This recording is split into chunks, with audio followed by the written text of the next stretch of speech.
quand ça arrive au niveau des feuilles. Nous allons comparer l'installation, la tige et la feuille. Les filles ne trompeient pas.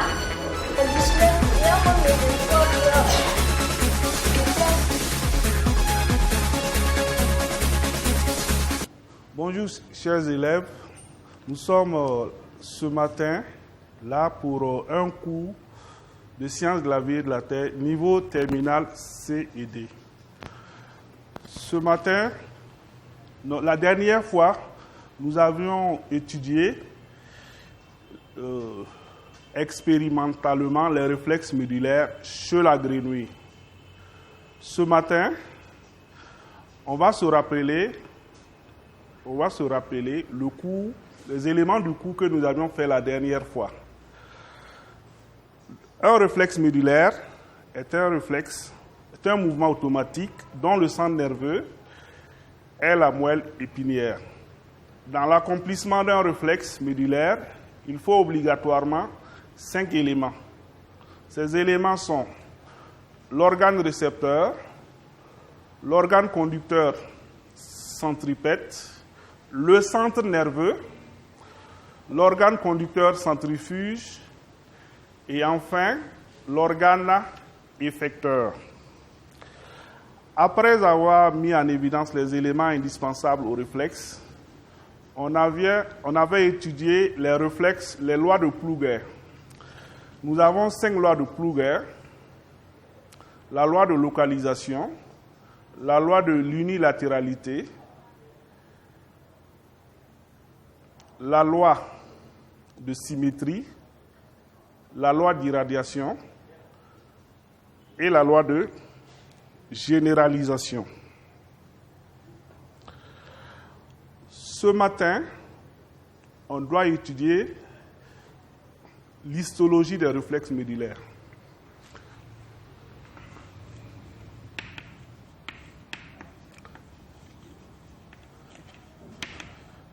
L'histologie est la science qui étudie les tissus. En rappel, un tissu est un ensemble de cellules identiques ayant une même origine et accomplissant une même fonction. Donc, on est toujours au chapitre 2.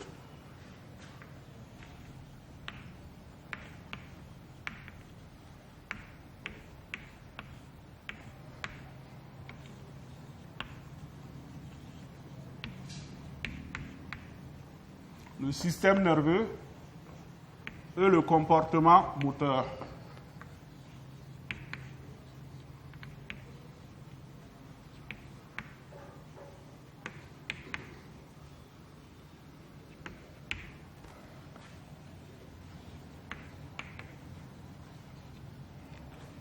On rappelle en grand 1, on a vu la notion d'acte réflexe.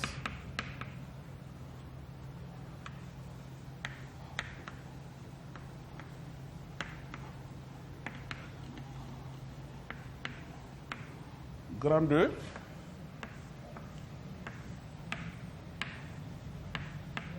Étude expérimentale.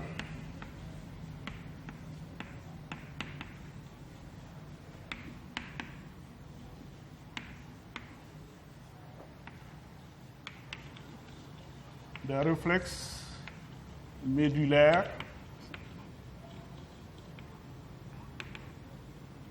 chez la grenouille.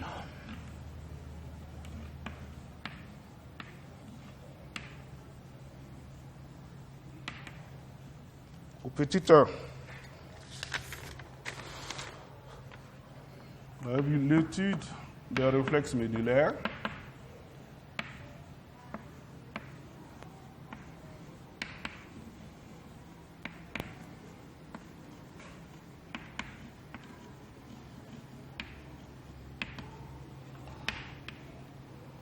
Petit 2, c'était les lois de Plugger.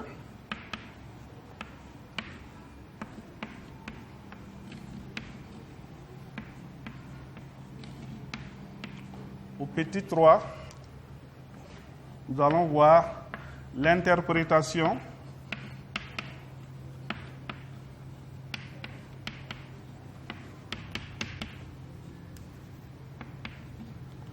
histologiques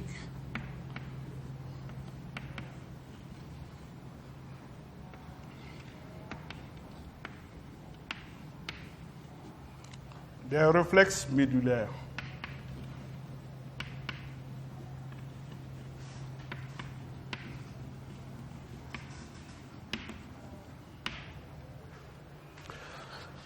À l'issue de cette leçon, l'élève de terminale doit être capable d'interpréter les expériences de Magendie. Il devrait être capable également d'interpréter les expériences de dégénérescence wallérienne. Il devrait être capable de donner le trajet suivi par un influx nerveux dans l'accomplissement d'un réflexe médulaire simple et enfin définir la notion d'acte réflexe et de le schématiser.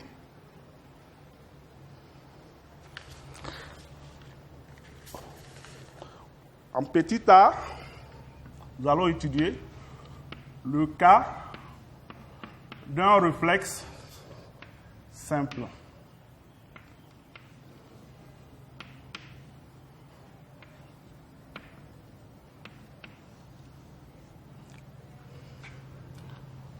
A1.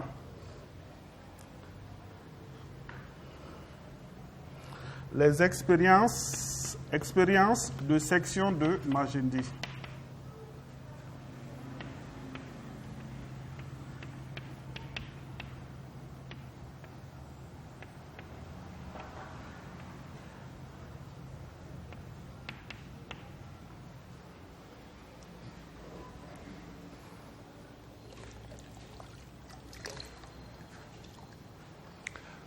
Magendie a réalisé des expériences de section au niveau des racines d'un nerf rachidien. En rappel, un nerf rachidien est un nerf qui est relié à la moelle épinière.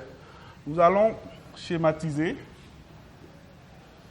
des nerfs rachidiens au niveau de la moelle épinière.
Ici, nous avons le nerf rachidien.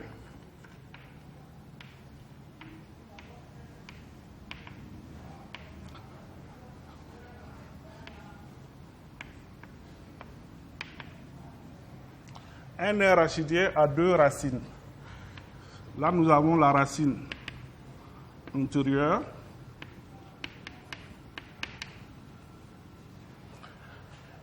Et là, nous avons la racine postérieure.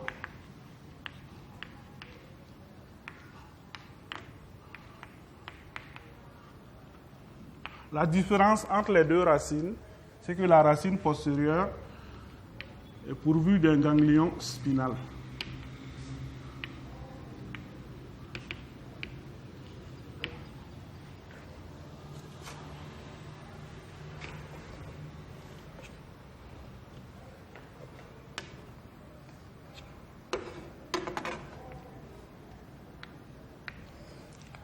Là, nous avons la moelle épinière avec la substance grise et la substance blanche.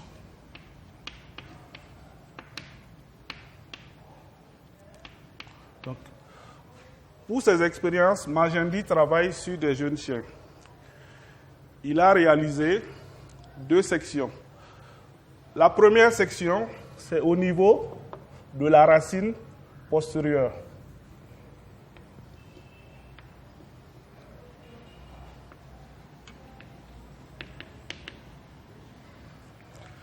Sur le nerf sectionné, nous avons deux bouts. Le bout qui est relié à la moelle épinière, au bout central, et le bout qui est relié au nerf rachidien, qu'on appelle le bout périphérique. Donc ça veut dire bout central. P, bout périphérique.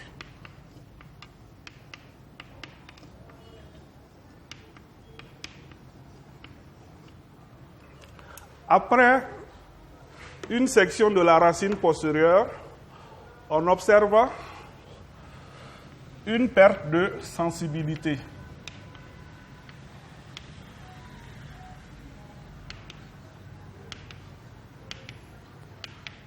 Si on fait la section au niveau d'une racine postérieure, on observe la perte de sensibilité de la région innervée par ce nerf. Quelle conclusion peut-on tirer? S'il y a une perte de sensibilité, on peut tirer la conclusion suivante. La racine postérieure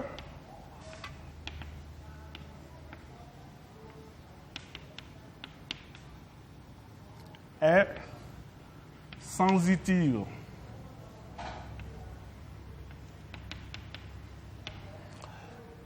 Maintenant, sur le nerf sectionné, l'excitation, on va porter deux excitations électriques.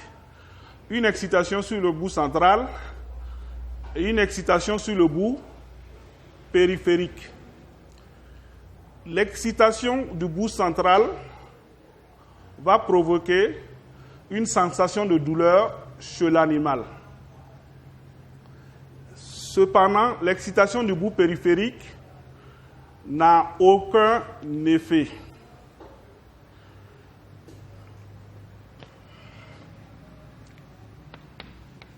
Donc les excitations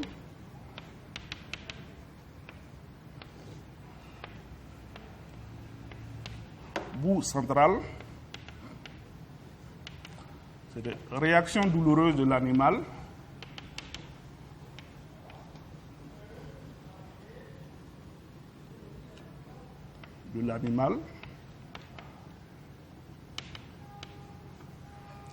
Le bout périphérique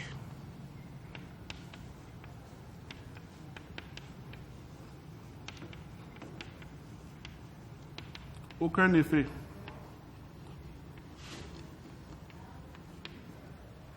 Donc, comme le bout périphérique, l'excitation du bout périphérique n'a aucun effet, ça veut dire que la racine postérieure ne conduit pas des influx centrifuges. Comme l'excitation du bout central provoque des réactions de douleur, on peut tirer la conclusion suivante. La racine postérieure conduit des influx nerveux vers la moelle épinière. Donc la racine postérieure conduit des influx centripètes.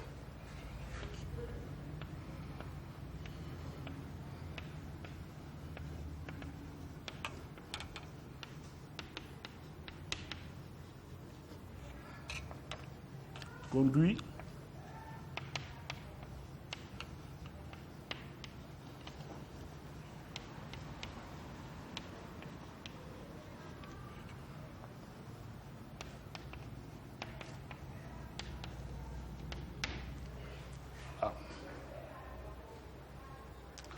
Maintenant, nous allons voir les sections au niveau de la racine antérieure.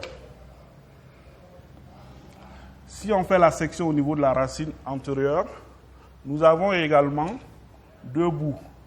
Le bout qui est relié à la moelle épinière, qu'on appelle le bout central, et le bout qui est relié à l'autre partie au nerf rachidien, qui est le bout périphérique.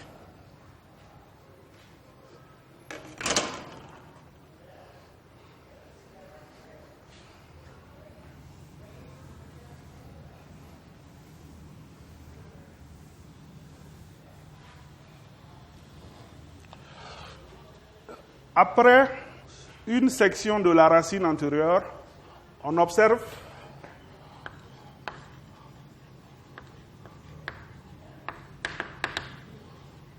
une paralysie.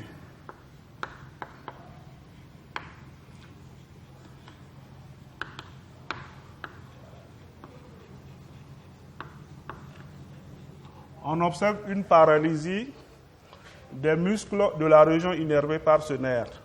Donc on peut tirer la conclusion suivante. La racine antérieure est motrice.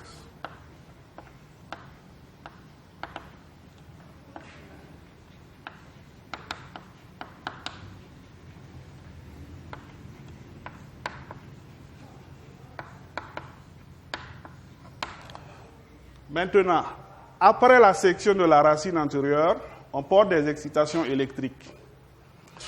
Une excitation sur le bout central et une excitation sur le bout périphérique.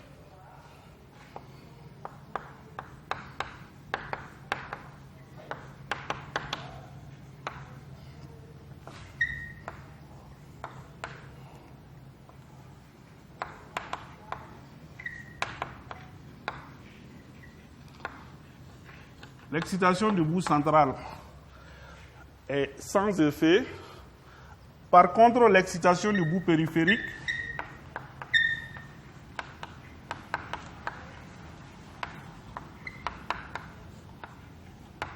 vous aurez un mouvement, ça produit un mouvement des muscles de la patte, des muscles de la région innervée par le nerf. Donc on peut tirer la conclusion suivante. Donc, la racine antérieure conduit des influx qui quittent le centre nerveux. Donc ça conduit des influx nerveux centrifuges.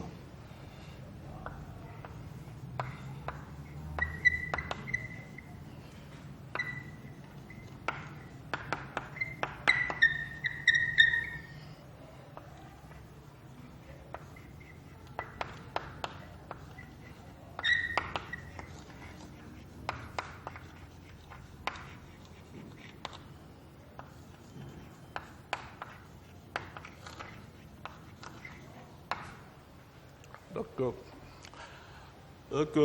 les expériences de section de Magendie ont permis de connaître que la racine postérieure est sensitive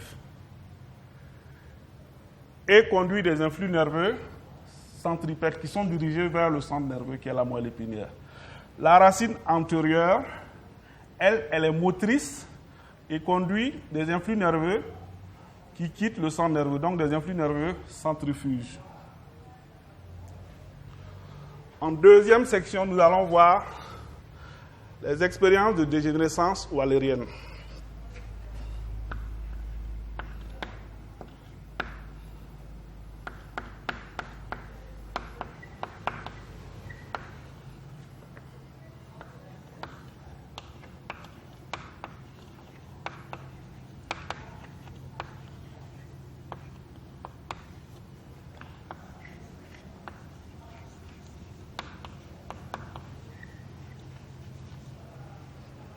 Donc, en deuxième section, l'expérience de dégénérescence wallérienne. Pour comprendre ces expériences, il faut se rappeler d'une chose. Prenons une structure nerveuse, un neurone, qui est composé d'un corps cellulaire avec des dendrites, d'une fibre nerveuse et d'une arborisation terminale.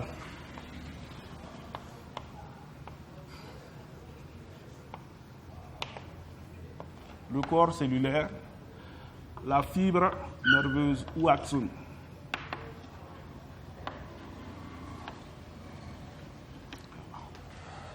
Si on sectionne une fibre nerveuse, la partie séparée du corps cellulaire dégénère.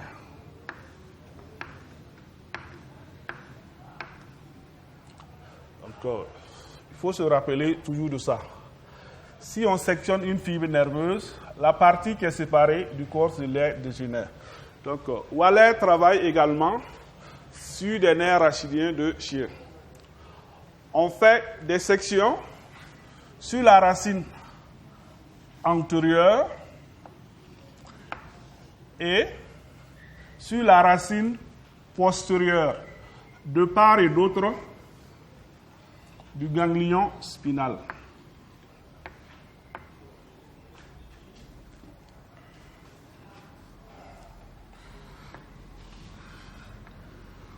On fait donc il y a 3 sections. Une section sur la racine antérieure et 2 sections sur la racine postérieure, de part et d'autre du ganglion spinal. Après cette section, après la section au niveau de la racine antérieure, on observe que les fibres nerveuses séparées de la moelle épinière dégénèrent.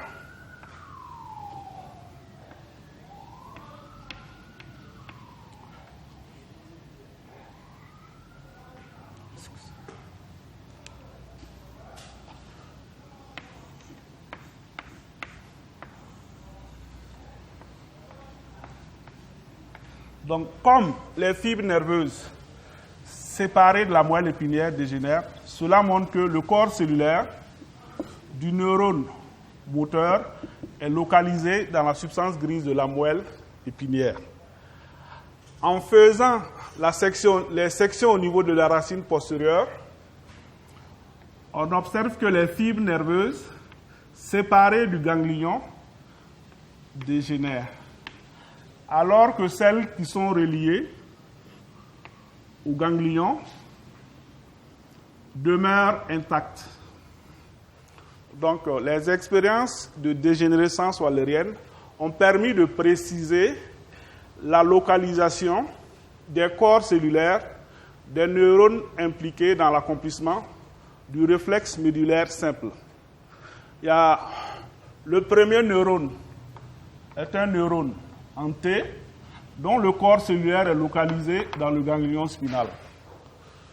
Le deuxième neurone, le neurone moteur, est un neurone multipolaire dont le corps cellulaire est localisé dans la substance grise de la moelle épinière.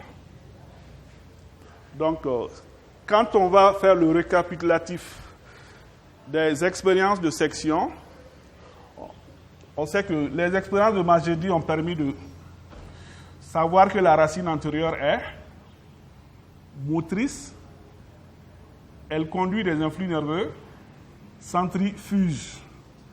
Dans la racine antérieure, on retrouve des neurones moteurs dont les corps cellulaires sont localisés dans la substance grise de la moelle épinière.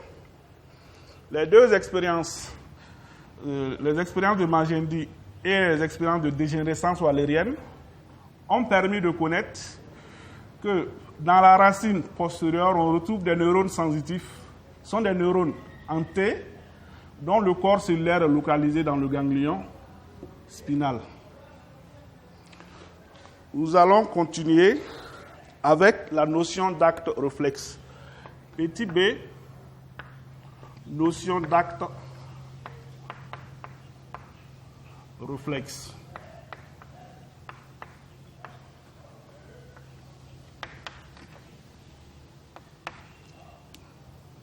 Notion d'arc réflexe plutôt. Notion d'arc réflexe. Dans le petit 1, on avait mis en évidence les éléments indispensables à l'accomplissement d'un réflexe. Il faut un organe récepteur, un conducteur centripète, un centre nerveux, un conducteur centrifuge et un organe effecteur. Le trajet suivi par l'influx nerveux, on va le déterminer, on va le matérialiser sur ce schéma.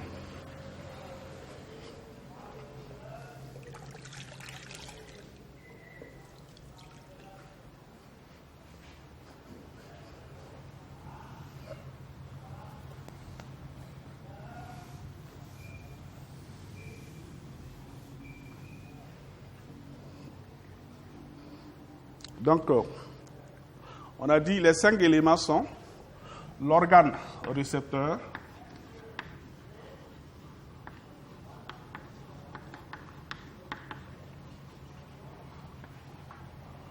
le conducteur centripète,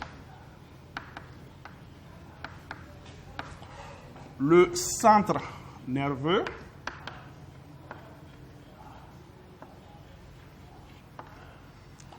le conducteur centrifuge,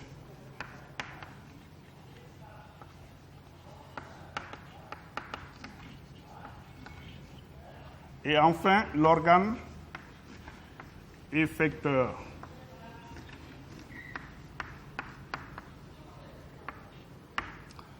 Dans le cas du réflexe médulaire simple, on avait retenu que l'organe récepteur était localisé dans les terminaisons nerveuses de la peau. Précisément, ce sont les corpuscules du tact. Donc, on a la peau.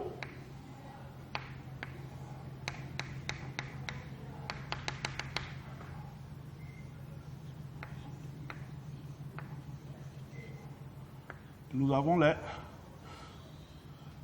corpuscules du tact. Les terminaisons sensitives. Si on apporte une excitation efficace,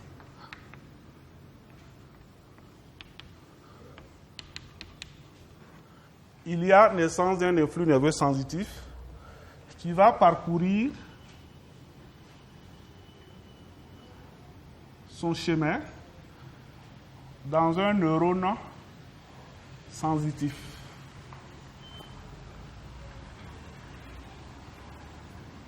Pour atteindre le centre nerveux qu'est la moelle épinière.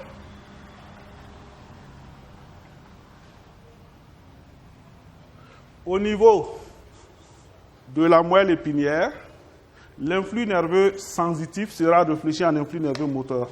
Donc, il y aura un neurone d'association entre le neurone sensitif et le neurone moteur.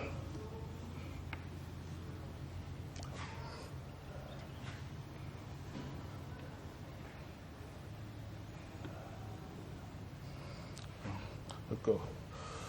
Au niveau de la moelle épinière, un influx nerveux moteur sera conduit vers les organes effecteurs qui sont les muscles.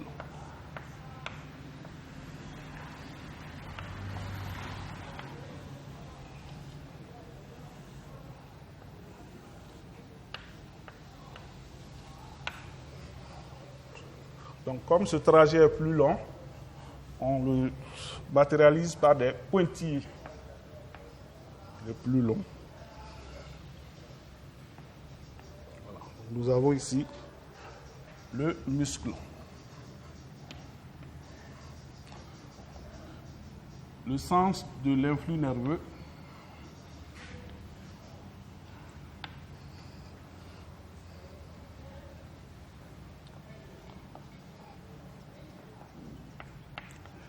et ce trajet que nous venons de décrire est appelé arc réflexe.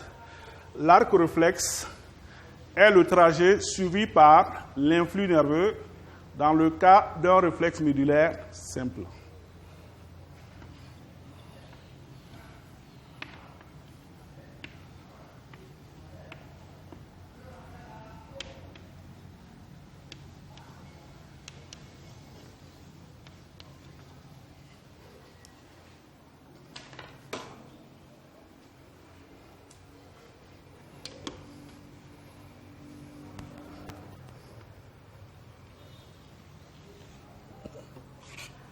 Là, nous avons le neurone d'association.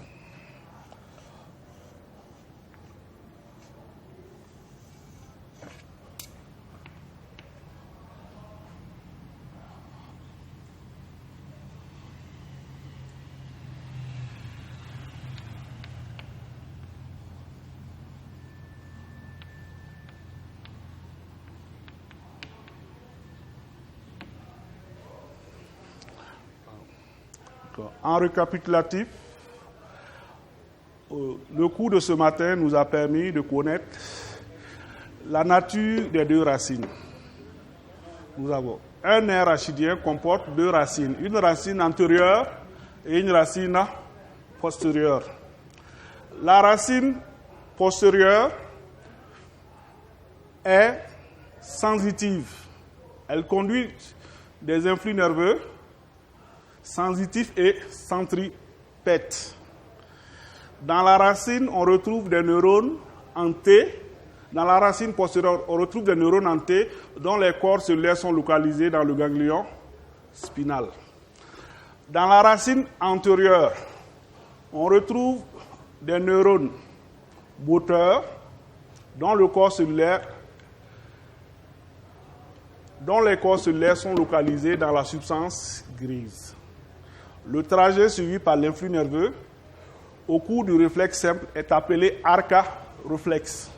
Alors merci, nous sommes à la fin du cours, mais nous sommes en période de Covid-19.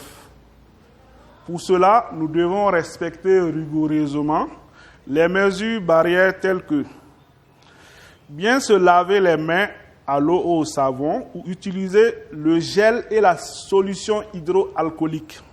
Observer les règles de distanciation sociale et portons le masque. Merci.